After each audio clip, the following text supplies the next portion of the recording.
আসসালামু আলাইকুম বন্ধুরা। আজ ১৪ রোজা। রমজানের অর্ধেক প্রায় চলে গেল। যেভাবে শুরু করেছিলে, এখনও কি সেই আগুন আছে হৃদয়ে? আল্লাহ বলেন, হে ঈমানদারগণ, তোমাদের ওপর রোজা ফরজ করা হয়েছে, যাতে তোমরা তাকওয়া অর্জন করতে পারো। সূরা আল বাকারা, আয়াত ১৮৩। ১৪ দিন ক্ষুধা সহ্য করেছ, কিন্তু গুনাহ কতটা ছেড়েছ? কুরআনের সাথে সম্পর্ক কতটা বেড়েছে? মাঝপথে থেমে যেও না, শেষটাই আসল পরীক্ষা।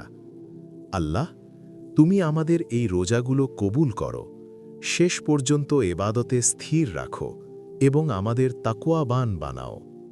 আমিন।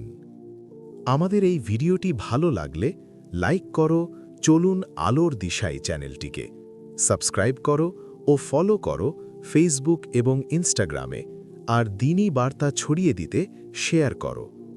আবার দেখা হবে নতুন ভিডিওতে ইনশাআল্লাহ। আসসালামু আলাইকুম ওয়ারাহমাতুল্লাহ।